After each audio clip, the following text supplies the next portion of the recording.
Hello everyone, it's Miss Darling in the studio, and today we're going to take another quick walk through one of my recent journals.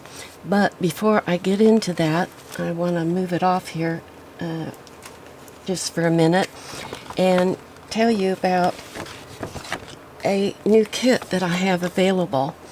I had a viewer not long ago ask me if there was a way to get colored lined papers, and so I thought, what a great idea. I had thought of doing some before, but I had only thought of doing them in the brown tones, and so hey, why not add a bunch of colors? So that's what I've done, and you will find these in my Etsy shop, and there will be available for purchase and as a downloadable kit, so that you can print them off as many as you want, as often as you want or need, and use them in all of your journals. And the lines go all the way across, so it really doesn't matter what size journal you're making. They should be fine, and they will print out into an 8.5 by 11 sheet, and printers always leave about 1/8 of an inch border along the sides. You can leave that on or cut that off as you will.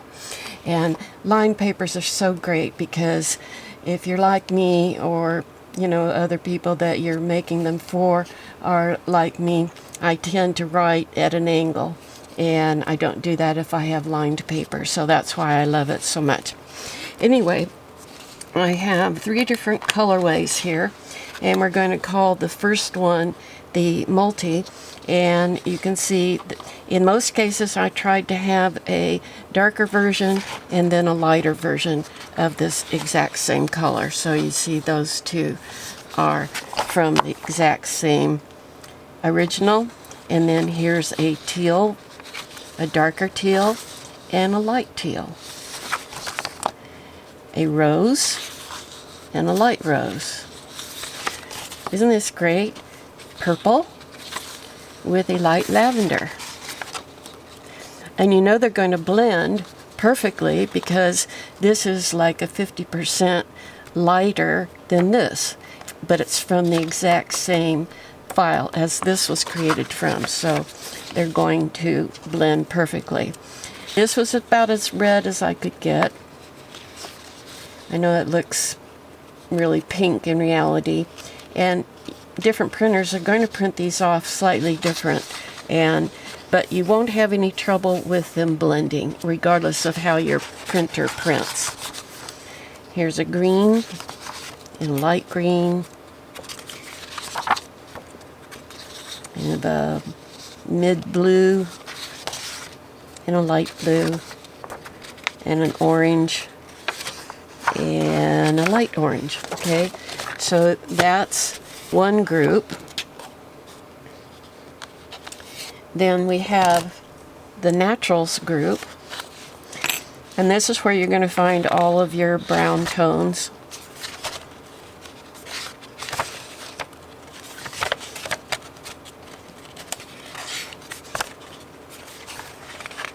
I have many different browns, from the warm browns to the cool browns, and then we get into some gray tones. So you'll want to mix warm with warm and cool with cool. Isn't that gorgeous? That's from one of my masterboards that I made on a jelly plate, and look how great it looks as lined paper. And here's a cooler brown with its light version. And so you can see there's a lot of variety, a lot of different colors. Not all of them come with a light version, but I think that most of them do. So that's the neutral group. And then I made what I'm calling the brights. And these would be stronger, more vivid, more dramatic colors. So here I call this ochre. Well, here's a light orange, maybe belonged in the other group. There's a yellow. Wow, look at that. It's kind of a cobalt blue, kind of a blue-purple mix with blue lines. Here's a dark blue-purple, a light version, a stronger red, a light version, a strong orange. Well, I guess maybe this is the cool red. There may be like a warmer red. I forget what all I did, but anyway, I think this is the reddest red that I have, and a light version. And so those are the brights. That's what we have in the lined paper kit. So you have a bright group, a neutral group, and a multicolored group. And so I think you'll be really pleased with how you can use these. And if you watch some of my walkthroughs of the journals I made, you'll see me using these very own types of papers. Now you won't, after this point you'll see me using some of these colored ones, but prior to that I didn't have them, so how could I use them? Anyway, now I've got multicolors and way more than I'll probably ever use. Alright, here's my most recent creation, and I don't often work in a lighter blue. When I do blue, it's usually more of a navy or indigo, some darks, but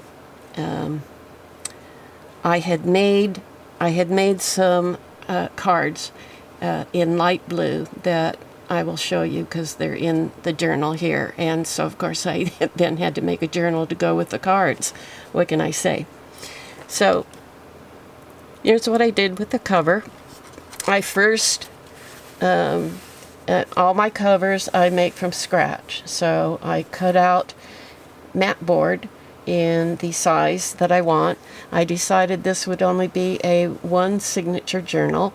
So my spine is about 3/4 of an inch wide, and I covered the entire outside of the journal with coffee dyed cotton.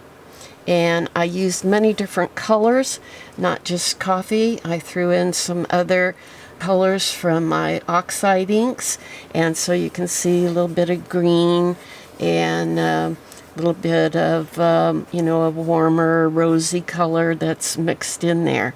And I thought it just really came out great. And I chose the mottled side for the front cover, not realizing at the time I did that I was actually going to be covering over most of it.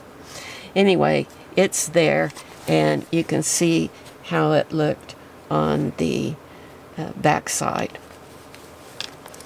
So, and what I did then on the cover, this is a collage of paper and fabric. This is all paper back here, and then we have fabric. These are actually rosettes made out of ribbon that I purchased from a local craft store. They actually specialize in quilting, but they have a lot of odds and ends and bits and pieces there that I like to pick up. And so yeah, I just put it all together. It's all glued down. The paper, I always glue my paper to a piece of cardstock to give it a little more substance if it's not already printed on cardstock. And I collaged these two roses in there, and then I had this idea. I wanted to clip something to the inside cover and use this vintage-like clamp that I have, a bunch of these, but I thought it looked bad having it sit out there on the top front of the cover. So I glued a little bow on top, and I like the idea so much, I glued another one back here. and on the inside as well. You'll see that when we open it up. Anyway, oh, and then I have these little metal corners that I attach, and so I have one at the top, one at the bottom, and the same on the back. And you can buy these on Amazon if you're interested in those, and they come in different colors of bronze, gold, silver, or chrome, and you know, to each his own. So that covers the cover. I put a self-tie on it, and this is made from just a torn piece right off of the same fabric that I used on the cover. So it all blends nicely. And so we open it up, and in here you can see, here was what I was going to attach, or did attach, and how I put a bow on the inside as well, so that, you know, it just dresses it up a little bit. I mean, why not? So I have 2 of these in this journal, and I'm just going to quickly slide off the ribbon. This is just me using up some stock that I had on hand in odd shapes and sizes. And I took and cut down a masterboard to go with the interior. And this is actually school book paper that I purchased a pad of it, and you can get this at Walmart or just about any place where they carry school supplies. And I coffee dyed it, and then I cut them down to go into a little extra journal that I could stick in here. And I have 2 of them, and I'll show you the other one when we get to the end of the journal. So that was fun to make, and it's a great way to, you know, make something a little different as a surprise. So then you open it up, and here is my inside. I normally will use paper to cover the insides of the cover. And here's one of my custom seals that I put on all my journals, somewhere on the inside cover. And here is the opening cover to the signature. And you'll see this essentially is the palette that you will see as we go through. So here is one of the cards I talked about that inspired the making of this entire journal. And this was, I have a video available on how I made this and several others like it. And I covered it on the back, so it's good for journaling. And here you can see one of the coffee colored lined papers that I have. And then this is just coffee dyed paper and a blue dyed paper. I didn't do the dyeing on those. I purchased those. Here's another piece of the coffee dyed. This was a masterboard. And here we have a bottom pocket. And into that we have one of the tags of the lovely ladies with, you know, layered with lace that I made not too long ago, and I have a video on making these tags. There is a kit in the Etsy shop where you can acquire these if you don't want to make them yourself. And I have a little glassine bag here with some dried flowers and greenery in there. Here's another one of the cards, and you flip it out, and then we have a beautiful cluster hidden underneath. And you can see there's lots and lots of space for journaling. I did not pack this journal full of extra ephemera. I wanted to just make it beautiful, and every once in a while have some surprises and additional things. Here's a postcard size from a masterboard, and, you know, lined paper on the back, and and another surprise cluster. I use a lot of clusters. Here's a side tuck I made. This is a collage with vellum and fabric on cardstock, and another one of the beautiful ladies decorated with lace. Here's another one, and a different kind. This is another side tuck that is decorated entirely with clusters on top. You know, what a fast way to create a tuck. Just, you know, throw some clusters on there. And here's the inside spread of the signature. I usually like to have an image that goes all the way across from left to right in the center. And then here's where the sewing shows up, and I incorporated this little dangle here. Let me get it up closer. So it's that, and now we're on the flip side of the journal, and we find a third card, and we'll flip this out, and so you can see just a ton of space for journaling. Another tuck and another tag. These were so fun to make.